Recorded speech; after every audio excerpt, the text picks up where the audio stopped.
하나님 말씀 마태복음 18장 21절로 35절까지 받겠습니다. 마태복음 18장 21절로 35절을 교독합니다. 그때 베드로가 나와 이르되 주여 형제가 내게 죄를 범하면 몇 번이나 용서해 주리이까 7번까지 하오리까. 예수께서 이르시되 내게 이르노니 7번뿐 아니라 7번을 70번까지라도 할지니라. 그러므로 천국은 그 종들과 결산하려 하던 어떤 임금과 같으니 결산할 때에 만나는 진짜를 배우니 갚을 것이 없는지라 주인이 명하여 그 범과 아내와 자식들과 모든 소유를 다 팔아 갚게 하라 하니 그 종이 엎드려 저를 이르되 내게 참소서 다 갚으리라 하거늘. 그 종의 주인이 불쌍히 여겨 놓아 보내며 그 빚을 탕감하여 주었더니 그 종이 나가서 자기에게 100달러 빚진 사람을 사거나 들어오려고 이르되 빚을 갚으라 하니 그 동료가 엎드려 간과하여 이르되 나에게 참아주소서 갚으리이다 하되 허락하지 아니하고 이에 가서 그가 빚을 갚으러 오게 하거늘. 그 동료들이 그것을 보고 몹시 딱하게 여겨 주인에게 가서 그 일을 다 알리니 이에 주인이 그를 불러다가 말하되 악한 종아 내가 위에 내가 내 빚을 좀 탕감하여 줬거늘. 내가 너를 불쌍히 여긴 것 같이 너도 내 동료를 불쌍히 여김이 마땅하지 아니하냐 하고 주인이 노하여 그 빚을 다 갚도록 그를 옥졸들에게 옮기니라. 다같이 너희가 각각 마음으로부터 형제를 용서하지 아니하면 나의 하늘 아버지께서도 너에게 이와 같이 하시리라. 아멘. 주시는 말씀 성령의 음성으로 이 시간 듣기를 원합니다. 진리의 말씀을 붙들고 우리는 주의 그 사랑과 주님의 마지막 명령을 따라 사랑하는 자가 되게 하시고 이 시간 성령님 우리 심령 속에 역사하셔서 잃어버린 하나님 나라를 회복하고 심령천국, 가정천국, 교회천국 이 나라 천국을 회복할 수 있는 은혜를 주옵소서. 주의 입술에 성령의 능력을 더하셔서 그들이 가시는 하나님의 말씀을 태어나게 하옵소서. 예수님의 이름으로 감사하며 기도하옵나이다. 아멘. 오늘 난 말씀 잠깐 반복하고 들어갑니다.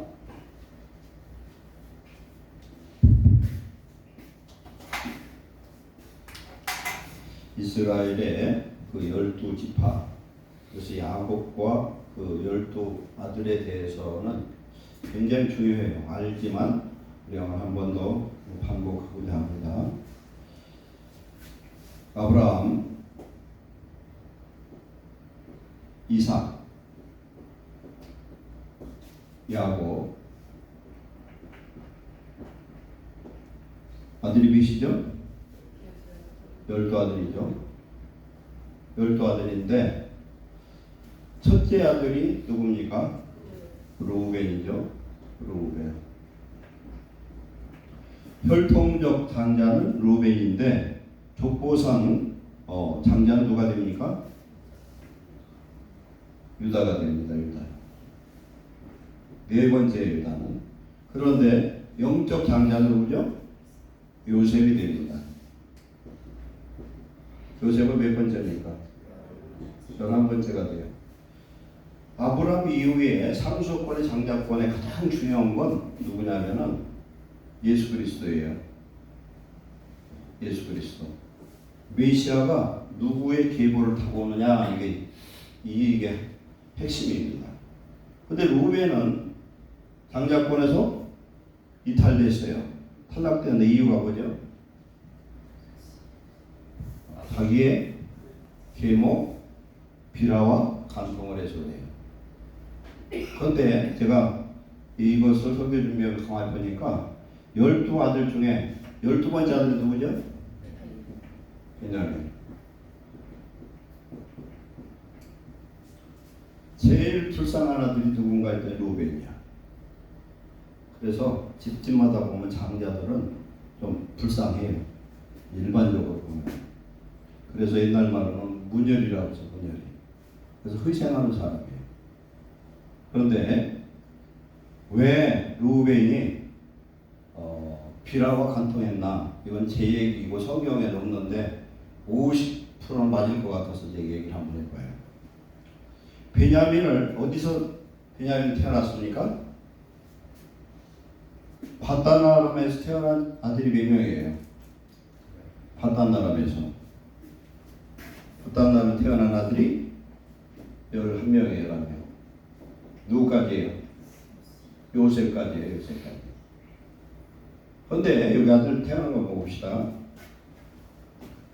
야곱의 첫째 부인이 누굽니까? 레아죠.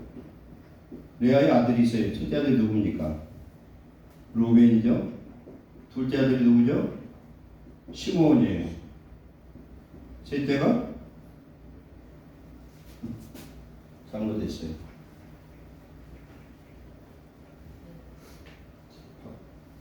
레위. 바뀌었나 제가 헷갈리는데 루벤, 레위 그 다음에 시므온. 넷째가 유다예요. 그리고 다섯째가 이사갈이에요. 여섯째가 스불론. 그리고 레아의 몸종이었던 누구를 첩으로 줍니까? 실바를 줘요. 실바. 실바에서 누가 태어나요? 갓이 태어나고 아셀이 태어나요. 그 다음에 이제 라헬로부터 누가 태어납니까? 요셉하고 여기에 나온 것처럼 베냐민이 태어납니다. 베냐민. 그 다음에 라헬의 몸종 누구를 줍니까? 빌하를 주죠. 빌하. 빌하를 줘서 누가 태어나요? 단과 납달리. 이제 이렇게 됐는데 오늘 이제 다 설교가 이제 좀 장황했던 것 같은데 한번 다시 한번 결론을 보려고 그러는데 레아는 6년 동안에 아들을 4명을 낳아요. 6을 낳아요. 이게 가능한지 모르겠어. 이게 성경은 거짓말 안 하니까 진짜 같죠. 그러니까 태어나고 2달 있다가 또 임신하고 해서 결혼을 지금 야곱이 7년에서 14년 동안 종로를 하고 7년 동안에 레아를 넣고 그 다음에 라헬을 넣고 이제 결혼 생활이 시작되는데 6년 동안에 몇 명이 태어나면은 11명이 나와요. 그러니까 원래는 7년인데 임신해서 태어나려면 한 10달 걸리니까 어쨌든 한 6년 동안에 11명이 나오니까 이건 뭐 집이 난리도 아니죠. 부인이 계시고. 근데 보세요. 루벤, 레위, 시므온, 유다 이게 4번째고 뒤에 이제 다시 이사갈, 스불론이 태어나고 실바는 가다세를 낳고 그러니까 이게 하나, 둘, 셋, 6명이니까 1년에 하나씩 낳은 거예요. 근데 그때는 체력이 참 좋았던 것 같아요. 그러니까 1년에 하나씩 낳고 끝도 없었겠죠. 그리고 라헬은 요셉을 낳고 베냐민을 낳았는데 바단 아람을 다른 말로 하면은 하란이라고도 해요. 메소포타미아 지역이 있는데 거기에 그 북부 지역을 바단 아람이라고 부르고 바단 아람의 대표적 도시가 하란이에요. 하란에 나홀이 살고 있고 여기 지금 야곱이 그 바단 아람 즉 하란으로 도망가서 이 결혼을 하게 되죠. 11명이 태어났는데 베냐민은 하나님 명령을 받고서 야곱이 자기 아버지 있는 이 가나안 땅으로 돌아오다가 라헬이 거기서 노상에서 출산을 합니다. 거기가 어디예요? 거기 어디예요? 베냐민 태어난 데가 베들레헴이에요. 베들레헴에서 베냐민이 태어나게 됩니다. 그래서 12번째 이렇게 나거든요. 그런데 이 루벤은 라헬이 베들레헴에서 베냐민을 낳고 죽고 나서 빌하와 간통을 해요. 빌하와 간통하는데 누군가도 그 얘기를 하더라고요. 야곱이 라헬을 끔찍이 사랑했어요. 근데 라헬이 죽었어. 죽으니까 마누라가 셋이 남았는데 누구한테 갈 것 같아요? 한번 추측을 해봐요. 누구한테 가겠어요? 본문한테 레한테 갈까? 실바한테 갈까? 빌하한테 갈까? 빌하한테 갔을 것 같아. 왜냐? 라헬의 몸종이었고 어쨌든 이쪽 같은 편이잖아요. 여기로 자꾸 하고 자기 어머니한테는 안 가니까 빌하하고 간통을 해버린 것 같아. 이건 뭐 성경은 아닌데 제가 추측이에요. 그래서 장자권을 잃어버렸어요. 근데 족보상 창세 마태복음 1장에 보면은 족보에 보면은 장자권이 어디로 가냐면은 유다한테 가요. 유다한테 가는데 유다를 쭉 이어져서 가죠. 유다 넷째 아들입니다. 그런데 분명히 역대상 5장 1절 2장 2절 그 다음에 창세기 49장 24절에 보면은 요셉에게서 누가 나오냐면 이스라엘의 반석인 목자가 태어난다는 거예요. 요셉에게서.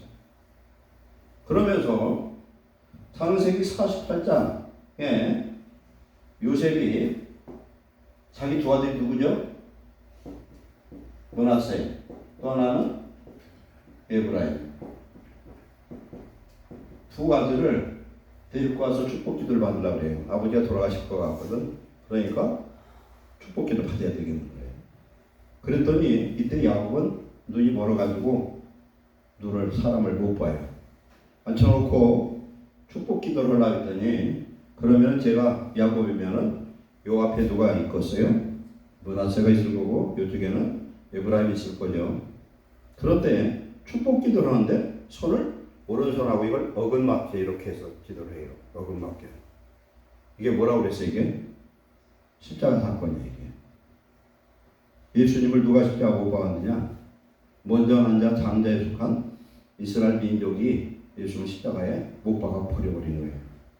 그러면은 요셉의 두 아들 므낫세하고 에브라임을 축복 기도를 하는데 여기서 뭐라고 하냐면은 큰 자가 작은 자를 바뀐다는 게 정작권이에요. 그러고 요셉에게서 누가 나온다고 그러냐면은 이스라엘의 반석인 목자가 요셉에게서 나와 있다. 그러면서 또 하나 첨부하는 건 므낫세하고 에브라임의 후손 말고 다른 자식이 생기면 그 자식은 네 거다 그러는 거예요. 그런데 요셉은 지금 아들 둘밖에 없어요. 그러면 이게 무슨 얘기예요? 이게? 그러면 요셉에게서 누가 나와야 돼요? 예수님이 태어나야 되는 거예요. 이스라엘 반석은 예수 그리스도예요. 그런데 족보를 보면은 제가 여러 번 말씀드렸는데 예수님의 아버지가 누구예요? 요셉이에요.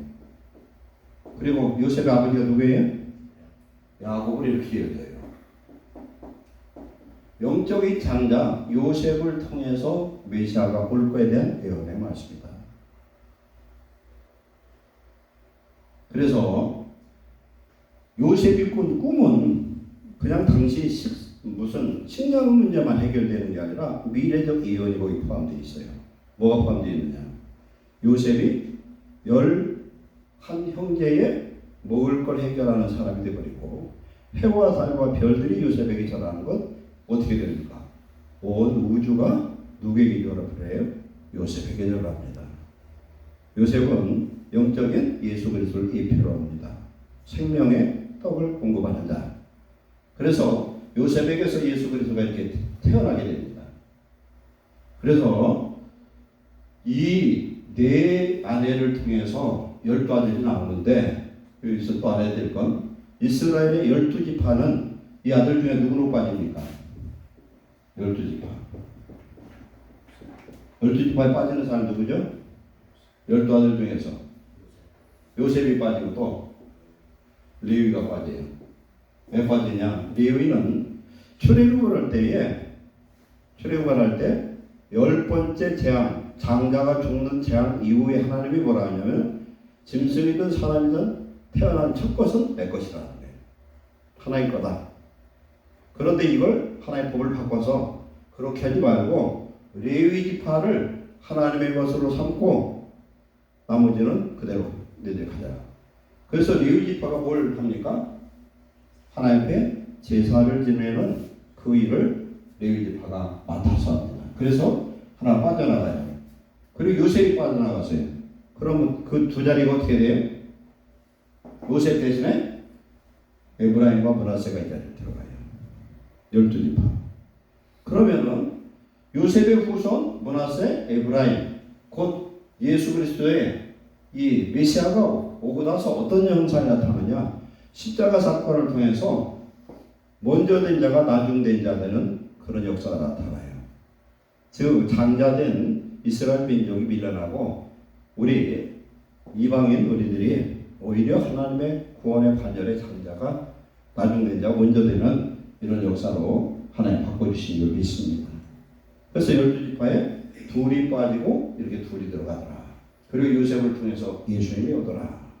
그래서 마태복음 1장의 이 족보 사건은 결국은 메시아가 누구한테 오느냐가 중요하다. 그러면은 그 아들 남편의 그 혈통은 실상은 계보만 따지는 것이지 피 한 방울 섞여 있지 않아요. 누가복음 3장에 나타나는 마리아의 그 족보는 마리아는 그 피를 물려받지 않습니까? 그러나 여기에서 남자 아버지의 족보는 혈통적 계보만 이어지지 피 한 방울 섞이지 않는다는 사실이에요. 그래서 이 12아들이 이스라엘 12지파가 되고 하나님이 12지파의 수장을 누굴 만들었어요? 야곱을 만들었잖아요. 근데 야곱으로 한 것이 아니라 야곱을 뭘 바꿨습니까? 이스라엘을 바꿨어요.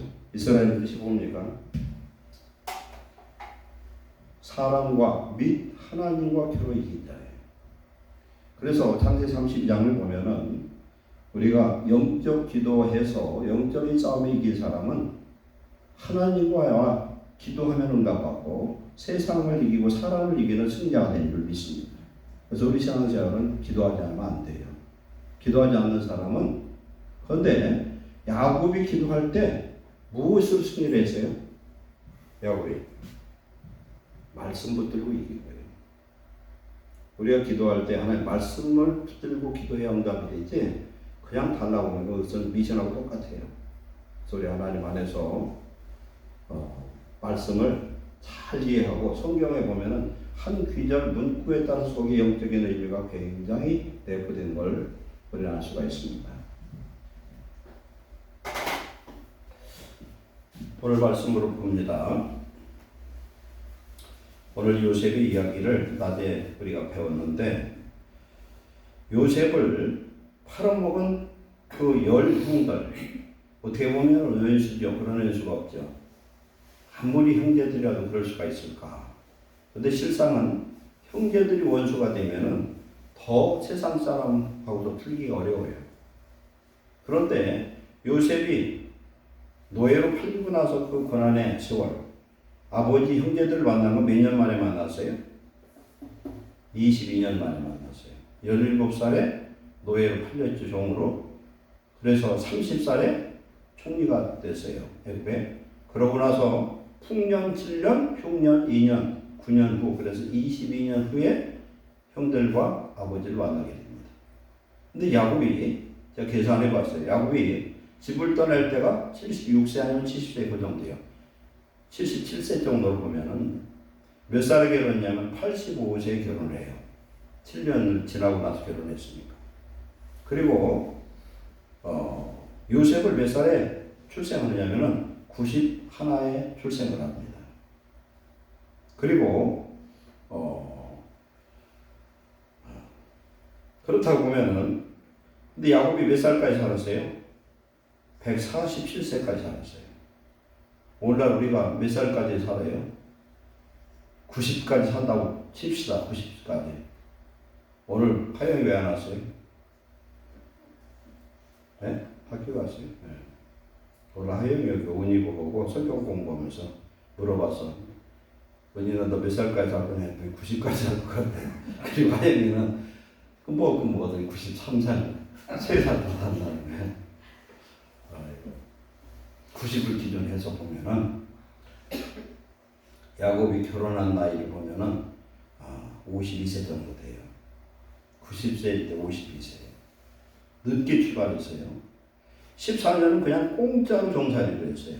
그리고 6년 동안 종살이한 것이 야곱의 소유가 됐는데 장세기 내용을 보면은 6년 동안 얻은 것, 하나님 주신 축복이 자기의 외숙보다도 더 많아졌어요. 하나님이 늦게 축복해도 빨리 갈 줄로 믿습니다. 하나님의 복의 방법이에요. 없는 것 같아도 축복하시면 감당할 수 있는 축복이 임하는 줄 믿습니다. 야곱은 영적인 사람이에요. 하나님의 은혜를 알고 하나님의 구원의 그 가치를 아는 사람이에요. 우리가 영적 삶은 세상 삶보다 힘들고 어려울 수가 있어요. 그러나 분명한 하나님의 복 주는 자, 우리가 영원히 살된 자들이 하나님 앞에 반드시 축복도 임하는 줄로 믿습니다. 그래서 요셉은 자기의 거울했던 모든 일들은 실상은 요셉을 훈련시키고 영적 사람으로 만들고 총리감이 될 수 있는 그릇으로 만드는 그런 훈련의 과정이었어요. 형제들 다 용서할 수 있는 그런 것. 근데 그게 그냥 된 게 아니라 종으로 풀리고 옥살이 나면서 요셉은 기도하는 사람이고 하나님과의 교통이 이어졌다. 그걸 뭘로 할 수 있느냐? 야곱이라는 사람이 보통이 아니에요. 그런데 그 11명의 아들, 지금 베냐민 태어나지도 않았을 때, 그 나중에 태어났죠. 그 12명의 아들 중에서 요셉을 특별히 사랑하고 그를 장자로 세우려고 영적으로 마음을 정해놨단 말이에요. 그러니까 이 장자권을 주려는 것을 알기 때문에 요셉을 죽여버리려고 했던 거예요. 채색 옷은 구별된 옷이고 의의 옷이고 이것은 옷 값어치로 봐도 굉장히 귀한 옷이에요. 그리고 요셉이 꾼 꿈은 이건 선지자에게 주신 꿈이에요. 예언적 꿈이에요. 자기 자랑을 하면서 얘기한 게 아니에요.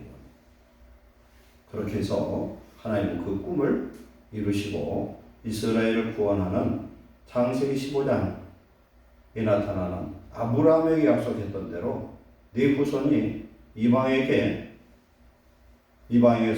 땅에서 갔다가 4대 만에 돌아오고 나올 때는 거부가 되어서 나올 거라는 예언을 누구를 통해서? 요셉을 통해서 하겠다.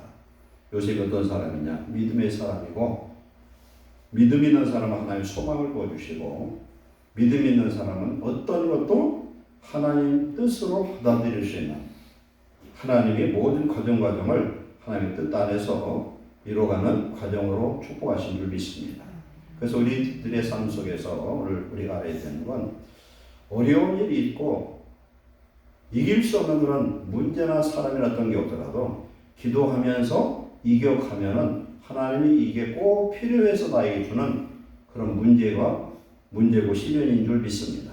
그래서 버릴 게 하나도 없다는 거예요. 하나님 안에서 버릴 게 하나도 없다. 오늘 말씀 보면은 베드로가 예수님께 이야기합니다. 형제들이 용서를 빌면 몇 번이나 용서하오리까? 7번 하오리까? 하면서 생각하기를 7번 하면 되겠지 하고 얘기했더니 예수님은 7번씩 70번씩 해라. 그건 490번 하라는 얘기인데 490번이 아니라 어떻게 하라는 얘기입니까? 끝없이 용서를 해라. 우리가 알아야 되는 건 누가 어떤 사람을 죽였어요. 죽이면 그 사람이 죽였는데 죽은 사람한테 죄를 진 거냐? 우리 영적으로 보면 그게 아니에요. 모든 죄는 하나님께 지은 죄인 줄 믿습니다. 나도 하나님 거고 그도 하나님 거예요. 하나님의 생명을 자기가 죽였어요. 그러면은 용서는 누구한테 받아야 되느냐? 하나님께 용서를 받아야 되는 거예요. 시편 32편을 보면은 다윗이 하나님 앞에 범죄를 하고 눈물로 침상이 썩을 때 베개가 썩을 정도로 회개하고 그렇게 하거든요. 근데 그 내용을 보면은 하나님 먼저 죄를 용서하셨다는 거예요. 용서를 하셨지만 그 죄에 대한 징계는 아주 그냥 처참하고 힘들었어요. 죄를 우리는 누구한테 지느냐? 전부 하나님께 지는 거다. 그렇다 해서 그 사람한테 죄가 없다는 그런 의미가 아니라 영적 의미를 말씀을 드리는 거예요. 그래서 우리는 누구를 정죄할 수 있는 자격이 우리에게는 없다. 정죄할 수도 없고 판단할 수도 없어요. 로마서 14장 10절 이하에 보면은 형제를 비방하나 판단하는 사람은 율법을 정죄하고 판단하는 하나님이 되는 죄를 짓는다. 자기가 하나님이 되는 거예요. 야고보서 4장 10절 이하와 마찬가지입니다. 그래서 누구도 판단할 자격이 없다. 하나님 앞에 저축하는 것이 세 가지 있어요. 첫 번째 뭐냐? 하나님 헌금하는 것. 헌금, 헌신 이런 모든 것. 두 번째 강한 자를 긍휼히 여기고 구제하는 것. 세 번째 뭐가 있느냐? 용서하는 것이에요. 내가 누구를 용서할 수 없는데 용서를 하면 하나님이 나를 용서하신 줄 믿습니다. 긍휼히 여긴 자는 긍휼히 있는 심판을 받고 긍휼히 여기지 않는 사람은 긍휼 없는 심판을 할 것이고, 주님이 가르쳐 주기도 보면은 우리에게 죄 지은 자를 내가 사해 주고 같이 우리 죄에 사함받지 용서받지 않는 사람 용서 못 받고, 이사야서 58장의 금지자에도 보면은 내가 흉악의 결박을 끌어주지 않고 내 흉악의 결박을 끌어달라고 하면은 하나님은 안 끌어준다는 거예요. 이게 이제 비밀이에요. 그럼 하나님은 요한 1서에서 두 가지 모습으로 하나님을 표현하는데, 하나님은 빛이요 사랑이시다. 그러면 빛의 반대가 뭐죠? 어둠입니다. 그러면 어둠에 있는 자를 맹인이라고 그러고, 누가 어둠에 있는 자냐? 형제를 미워하는 자가 어둠에 있는 자라는 거예요. 맹인이라는 거예요. 그러면 사랑의 반대도 뭐예요? 미워하는 것이거든요. 그래서 빛이시고 사랑이신 하나님은 죄와 미움과 증오 속에는 절대로 하나님은 역사할 수가 없다. 그래서 마귀의 처소가 어디냐면은 죄와 미움이 있는 곳이 마귀의 처소예요. 그래서 우리가 누구를 미워하거나 정죄하거나 그러면 마귀가 그 사람 안에 이미 틈을 탔다 보면 알아요. 그래서 우리는 무슨 일이 있어도 용서를 해야 된다.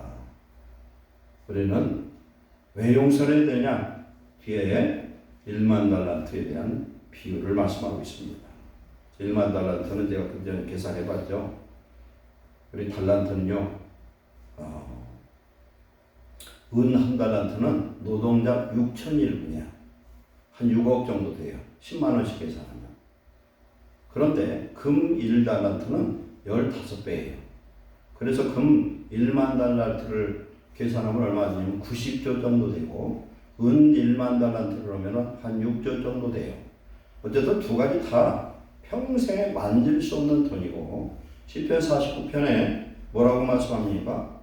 누구든지 아무리 부여해도 형제의 죄를 용서받을 수 없다는 거예요. 우리는 돈 갖고는 해결을 못해요. 그것처럼 하나님의 놀라운 구원의 은혜를 우리는 받았기 때문에 우리는 무조건 용서해야 된다. 그래서 우리의 용서를 왜 못하느냐? 내 안에 하나님의 마음 성령이 날 지배하면 그게 되고, 지배하지 않으면 안 된다는 것입니다.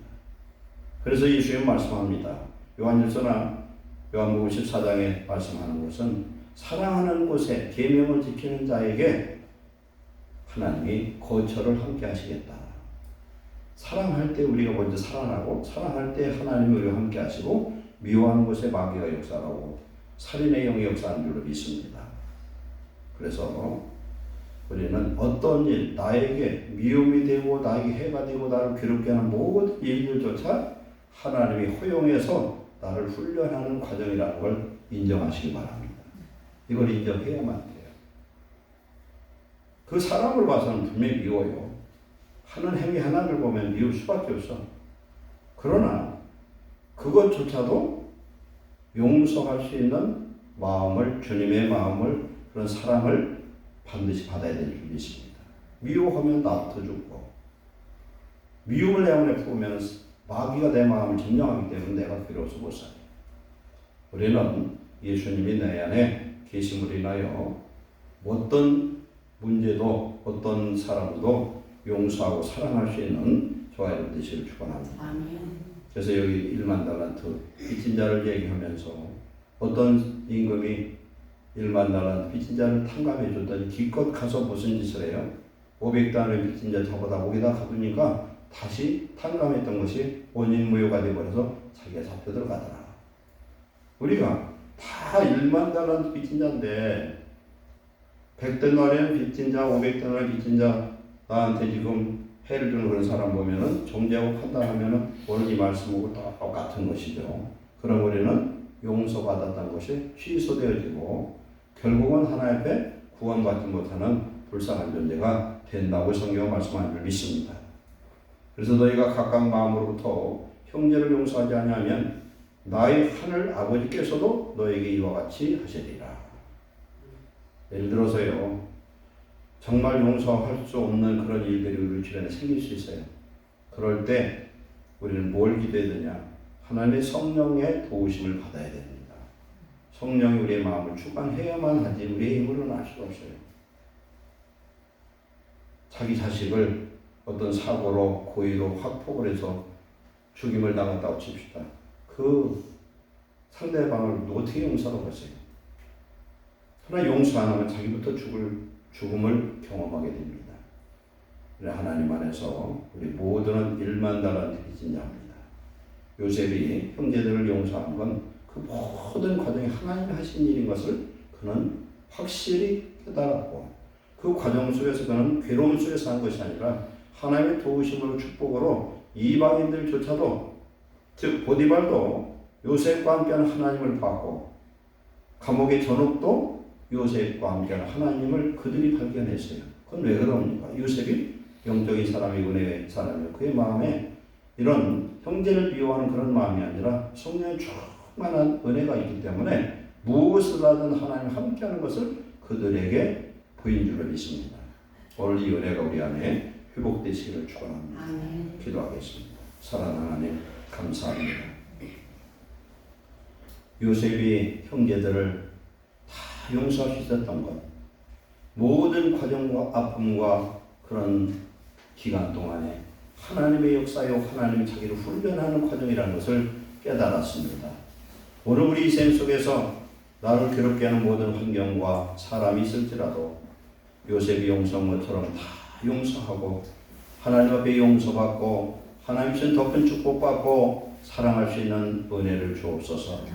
성령의 9가지 열매, 사랑과 희락과 화평과 오래 참음과 자비 양선, 충성 온유 절제가 사랑하는 예루살렘 모든 성도들 마음속에 열매로 맺게 해 주시고, 빛의 열매, 모든 착함과 의로움과 진실함의 열매를 맺어서 우리가 작은 예수가 되어지고 하나님의 아들과 딸이 되어지고 또한 성령 안에서 하나님 나라를 매일매일 누리는 주의 백성 되게 하여 주옵소서. 예수님의 이름으로 축복하고 기도하옵나이다. 아멘.